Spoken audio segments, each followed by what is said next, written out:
Avant de commencer la vidéo, comment vous allez? Vous le savez pour de vrai. À chaque vidéo, je pose toujours la question, comment vous allez? Parce que, vous savez, ça m'intéresse. La famille, les amis, vos ennemis. Genre, tout le monde va bien? Yeah? Ah! So, dans cette vidéo-là, qu'est-ce qu'on va faire? Premièrement, il y a une des choses que ça faisait longtemps que j'avais envie d'essayer, c'est essayer de faire une vidéo avec un micro sans fil. So, juste ici, j'ai un micro sans fil, j'ai aucune idée comment le son va sortir. Soyez pas trop dur avec moi, parce que c'est quelque chose de nouveau que j'essaye. Dans cette vidéo-là, OK, votre boy a décidé de sortir 3 histoires. 2 d'entre elles, c'est des réalités, puis une d'entre elles, c'est un des biggest caps! C'est littéralement une histoire que j'ai écrite avant de tourner la vidéo en ce moment. L'histoire, pour de vrai, qui est un mensonge, je l'ai tellement bien écrit que je suis sûr que je vais vous faire tomber. Comme, regardez-moi ici. C'est clair et certain que je vous fais tomber. Vous pouvez directement mettre votre uniforme de Sherlock Holmes parce que vous allez vous faire prendre pour de vrai. Je vais passer en bas du radar avec ce mensonge-là. Avant que je vous donne les noms des 3 histoires, vous allez voir mes liens apparaître. Juste ici. Vous allez voir le bouton s'abonner juste ici. Et juste ici. Vous avez des futurs MVP qui vont s'abonner. So, il y a quelque chose d'autre à rajouter? Na? Ah! So, vous êtes prêts? Yeah? Alright. La première histoire va s'appeler l'empoisonnement. La deuxième histoire va s'appeler l'entrée par infraction. Et la troisième histoire va s'appeler le chaos. Vous êtes assis? Votre loupe est prête pour essayer de me quimber? Alright, on commence par la première histoire. Okay. Laissez-moi vous mettre un peu en contexte. Okay. Dans ma famille à moi, on était 4. Ma mère, ma plus grande sœur, ma deuxième plus grande sœur, puis moi. C'était pendant une fin de semaine, les deux avaient une compétition de patinage artistique. Ils étaient à Québec. So, à la maison, il y avait juste moi et ma mère. Ce matin-là, je commençais à avoir un petit peu faim. Au lieu d'attendre ma mère puis qu'on déjeune ensemble, j'ai décidé de faire mon grown-ass man. J'ai littéralement poussé la chaise où il y avait le frigidaire. Je monte par-dessus, je prends mes Fruit Loops, je les verse, je verse un peu de lait, je mange mes céréales. Puis, je finis par me rappeler que chaque matin, moi et ma mère, on déjeune toujours ensemble. So, étant donné que je me sentais un petit peu mal, entre 2 bouchées de Fruit Loops, j'ai décidé de me dire, et si je faisais le déjeuner de ma mère? Ça ne doit pas être compliqué. Ma mère, à l'époque, qu'est-ce qu'elle prenait toujours comme déjeuner? Elle prenait 2 tranches de pain avec du mamba. Pour ceux qui ne savent pas c'est quoi le mamba, c'est comme ça que nous, les Haïtiens, on appelle ça le beurre d'arachide. So là, maintenant, tout le monde est au courant, je parle un langage que tout le monde comprend. So, alright, on peut continuer l'histoire. Elle prenait un café, puis chaque matin, ma mère mettait toujours une petite poudre dans son café qu'elle disait que ça lui donnait plus de goût. So, votre boy se rappelle de toutes les étapes. Je finis par pousser ma chaise. J'arrive jusqu'à l'armoire. Je monte sur la chaise. Je prends le pot de beurre d'arachide, équayé mamba. Je prends l'espèce de poudre. Je m'assois. Puis là, j'entends que ma mère se réveille pendant que je suis en pleine préparation de son déjeuner. So, je cours dans la chambre de ma mère. Je dis non, non, non, Mimi, viens pas tout de suite. Elle me demande qu'est-ce qui se passe. Je dis j'ai une surprise pour toi, mais tu dois attendre. Elle me dit il n'y a pas de problème. Je vais aller brosser mes dents dans la toilette dans ma chambre. Dès que c'est prêt, tu viendras me chercher. So, je commence à faire bouillir de l'eau, je fais le café de ma mère, je fais toaster son pain, je prends le beurre d'arachide, j'en mets sur le pain, je prends la poudre, j'en mets dans son café, la même quantité que je me rappelle que ma mère mettait, je mélange.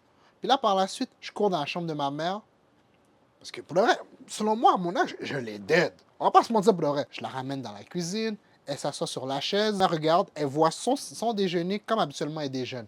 Ma mère est hyper contente, elle me félicite, elle me fait plein de compliments. Elle finit par manger son sandwich. Malgré qu'il y avait trop de beurre d'arachide, ma mère m'a menti que c'était correct. Mais bon. Pendant que j'avais le dos tourné, ma mère a retiré un peu de beurre d'arachide. Elle me demande si j'ai déjeuné, je lui dis oui, j'ai déjà mangé mes céréales. Elle me dit oh, parfait. Un peu plus tard, ma mère commence à sentir son ventre bouillir. So, elle va aux toilettes, puis elle sent vraiment une diarrhée. Oui. Vous le sentez venir? Oui. Ma mère fait un peu comme vous, elle essaie de sentir un peu comme Charles Combe. Elle se dit bon, je sais qu'hier, on est allé au restaurant avant que mes filles aillent à Québec pour leur compétition de patinage artistique. So, sûrement que qu'est-ce que j'ai pris au restaurant qui est différent de eux, sûrement que ça m'a rendu malade. pendant qu'elle est assise en position de réfléchir sur le bol de toilette, elle se dit, attends 2 secondes. Je me rappelle que mes filles avaient pris des bouchées dans ma nourriture. So, laisse-moi appeler leur coach pour voir si eux aussi sont pas malades. Elle parle avec le coach, elle demande est-ce que mes soeurs sont malades. Le coach leur dit que non. Elle dit parfait, laissez-moi parler avec mes filles. Elle parle avec mes soeurs. Elle confirme non, mamie, on n'est pas malade, on est en pleine santé, tout va bien.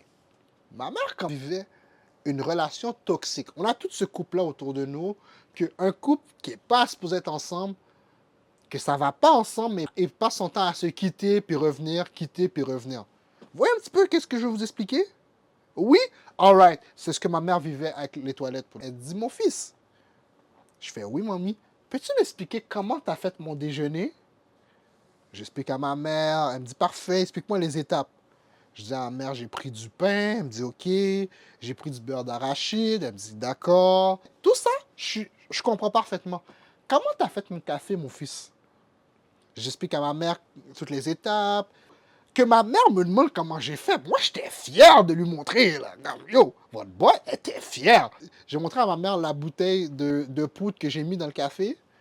Elle me regarde. Je lui dis, qu'est-ce qui se passe? Elle me dit, mon fils, la poudre que tu as mis dedans, c'est pas pour mon café. Je dis, qu'est-ce que tu veux dire par là? Elle me dit, la poudre que tu as mis, c'est du laxatif en poudre. Gros chef bandit, Ma assassin. mère était un mélange de colère, mais de compréhension. 2 phrases, ma mère, elle parlait haut, puis une phrase, elle parlait bas. So, c'était vraiment une vague d'émotions que je vivais. Puis ma mère était tellement fière, ou était tellement fâchée, qu'elle a littéralement, comme toutes les mères haïtiennes, appelé toute sa famille pour lui exprimer tous mes talents culinaires. Cela, je sais que vous allez vous dire, pourquoi ma mère a décidé de mettre du laxatif en poudre derrière l'armoire où il y a toutes les épices, puis où il y a son café? C'est une très, très bonne question que vous me demandez. C'est que quand j'étais jeune, moi, je définis ça pour de vrai comme créatif, puis ma mère, elle définit ça comme désordre. Chacun sa définition. L'endroit qu'il y avait l'armoire où il y avait tous les produits médicaux, souvent, je poussais ma chaise, je montais, puis je pouvais l'utiliser, je pouvais écraser des pilules. Pour de vrai, j'étais très créatif. Ma mère s'est dit, je vais le mettre à un endroit que je sais qu'il ne va jamais aller. So, ma mère l'a caché derrière toutes les épices. Puis moi, étant donné que je suis créatif, j'ai littéralement poussé les épices, j'ai retrouvé ça, je l'ai versé dans son café. Pour de vrai, mamie, tu l'as pas dead, man. J'ai réussi à trouver ta cachette. Tu aurais pu faire mieux. Elle a dit, tu sais quoi, pour de vrai, à l'avenir, parce que tu es jeune, tu as fait des erreurs, c'est des choses qui arrivent. À l'avenir, quand tu me fais un déjeuner, mon fils, mets-moi tous les ingrédients sur la table. Comme ça, je suis sûr et certain que qu'est-ce que je mange, il n'y a pas de laxatif, il n'y a pas de médicaments, puis tu ne fais pas d'erreur. La fin de la première histoire. On va passer maintenant à la deuxième histoire, aussi appelée l'entrée par effraction. Cette histoire-là va être beaucoup plus courte. À cette époque-là, je devais être environ dans le début de ma vingtaine. J'étais en relation, puis plus qu'elle était à l'université, ce qui n'était pas mon cas, ben, j'étais trop smart pour l'université. Pardon? Pardon? Pardon? Puis je suis sûr que si elle regarde ça en ce moment, je suis sûr qu'elle va rire, parce qu'elle va le savoir de qu'est-ce que je parle. Elle était en train de garder son petit cousin pendant que sa tante n'était pas là. Moi, j'ai décidé de juste pull-up sur elle. La tante de ma femme habitait à Saint-Michel à l'époque. So, qu'est-ce que je faisais, c'est que j'ai stationné ma voiture, puis ma femme, à l'époque, parce que j'ai pas une très bonne mémoire, elle me disait, oublie pas de verrouiller tes portes, là. Ah, t'inquiète pas, t'inquiète pas, t'inquiète pas. Je rentre, c'est une soirée, je l'aide avec son petit cousin à faire ses devoirs, tout se passe bien. On profite pour passer un petit peu de temps à deux, quand son petit cousin dort. Puis là, un petit peu avant que sa tante arrive, je finis par partir. So, elle me ramène vers la porte. Votre boy regarde sa voiture, puis j'ai comme l'impression de voir une silhouette noire. Puis, ce que vous savez pas sur votre boy, c'est la nuit, j'ai pas une très bonne vue.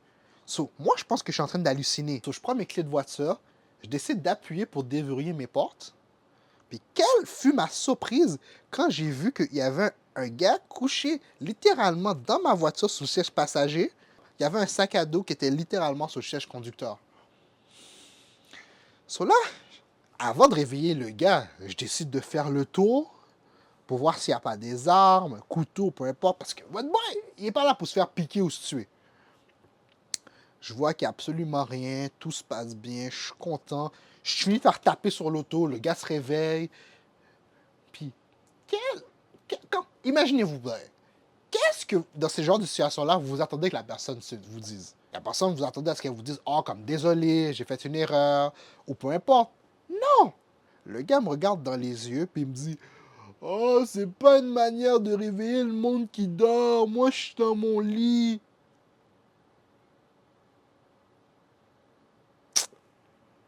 Pardon?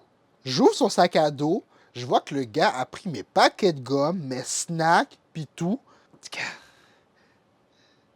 Quand je vous dis que votre boy était pisse, oh, j'étais pisse pour de vrai. Oh, j'étais pisse. Il a redonné le sac au gars, il a fini par partir, puis c'est pas allé plus loin. Puis ma femme à l'époque devait s'asseoir puis me rappeler que je t'avais dit de bien verrouiller tes portes de voiture. C'est un moment qu'elle a juste adoré. C'est la fin de la deuxième histoire. So, à date, pour de vrai, vous pensez que la première histoire est fausse, la deuxième histoire est fausse? Attendez pour de vrai. Avant de faire votre jugement pour de vrai, attendez d'entendre la troisième histoire. Aussi appelée le chaos. À cette époque-là, j'étais environ en 5e année, puis je jouais au basket. Votre boy, je vais pas vous mentir pour de vrai, votre boy, il y a un talent. J'avais littéralement mon tournoi de basket à l'époque, puis c'est ma mère qui allait m'amener ça. Je me lève le matin, comme dans la première histoire, on finit par déjeuner ensemble. Elle me dit qu'elle va m'amener à mon tournoi de basket. Ma mère a le journal de Montréal. Je l'ouvre, je commence à lire. Je lis mon horoscope. Ça me dit que je vais passer une sublime bonne journée. Votre boy est content. Je me dis yes! Ce qui veut dire que je vais sûrement ramener une bannière à la maison. Votre boy s'habille. J'ai mon uniforme de basket. Je monte dans l'auto. Ma mère roule. Rendu à l'endroit où il y a le tournoi de basket. Dit comme fais attention, puis tout. Puis rappelez-vous de la question que je vais vous dire en ce moment. Je dis à ma mère, mais mamie, pourquoi personnellement il y a des ambulanciers pendant les parties de basket, genre, ils servent à quoi? Ma mère me regarde et me dit, ils sont là pour si quelqu'un se blesse, pour qu'on puisse les amener à l'hôpital. Je regarde ma mère dans les yeux, je dis, mamie, c'est quoi le pire qui va arriver? Genre, un gars qui se coupe un petit peu le doigt, un gars qui prend un ballon de basket, genre, pour de vrai, c'est abusif. Elle me dit, mon fils, tu devrais pas juger pour de vrai. Puis, rappelez-vous de cette situation-là, pour de vrai. Étant donné que je suis encore au primaire, je me dis, pour de vrai, cette situation-là est stupide, mais bon, ils sont là, ils sont là. Ils sont là, je joue. Ma première partie, pour de vrai, je gagne, je suis content, notre équipe, on fête. Ouais, on est tous contents. Deuxième partie, on finit par gagner. Puis là, on arrive finalement au moment qu'on est en finale. On joue contre l'autre équipe. Puis, pour de vrai, ça sentait la bannière. Ça sentait la bannière. Il y avait un joueur qui devait me protéger, qu'on va appeler Vincent. Vincent était bon. J'aime pas faire du body shaming, OK? Mais je vais vous le donner de cette manière-là, OK? À l'époque, j'étais littéralement mince comme un spaghetti. Dites-vous qu'un peu de vent pouvait faire en sorte que ça me lève puis que ça me fait partir. En ce qui concerne Vincent, pour qu'un vent puisse le lever à terre, il aurait fallu que ça soit une tornade de catégorie 3. Ou peut-être 5 pour de vrai. On va dire les vérités, je faisais pas le poids. Puis, Vincent a entendu le mot basketball, puis a entendu le mot football. Il trouvait que ça rimait. Puis qu'est-ce que Vincent se rappelait, c'est que à plusieurs moments, puisque j'étais fan de Hot Sauce, vous allez voir des images de ce qui est Hot Sauce maintenant.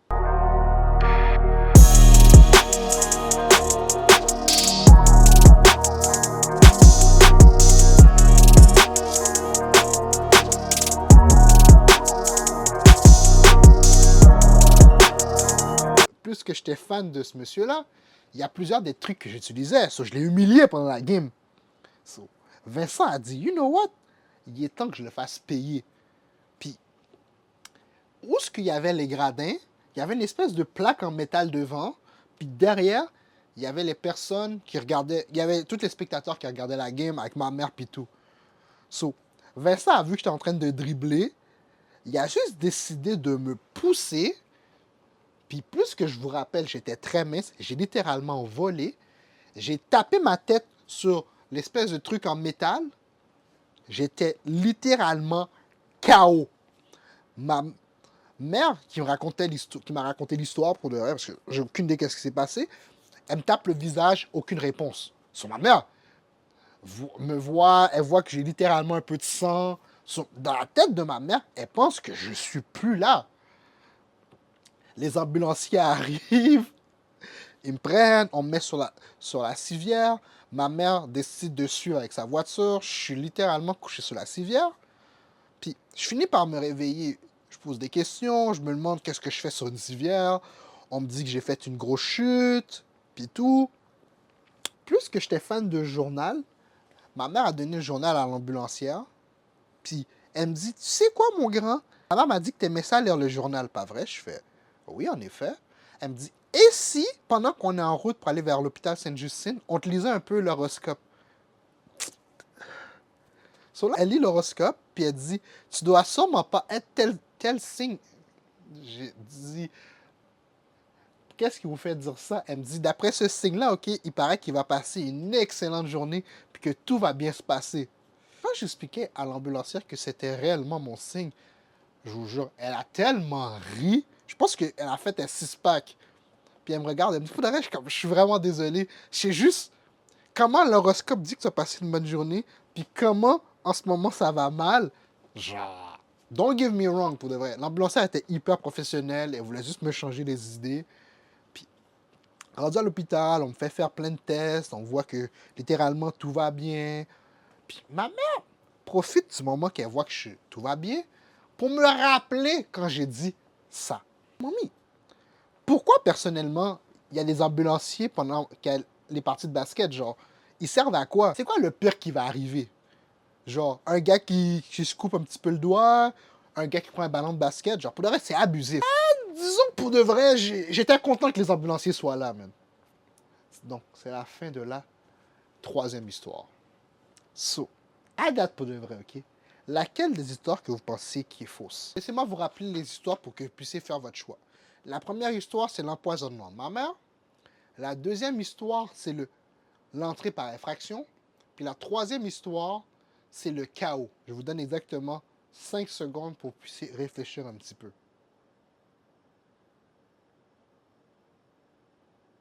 Quoi? Vous avez dit que l'histoire de l'entrée par effraction était fausse? Elle est bel et bien vraie. Là, il vous reste deux histoires. Soit que c'est l'histoire de l'empoisonnement de ma mère, ou c'est l'histoire du chaos. Cette fois-ci, je vous donne 10 secondes pour essayer de savoir laquelle des histoires est vraie et laquelle des histoires est fausse.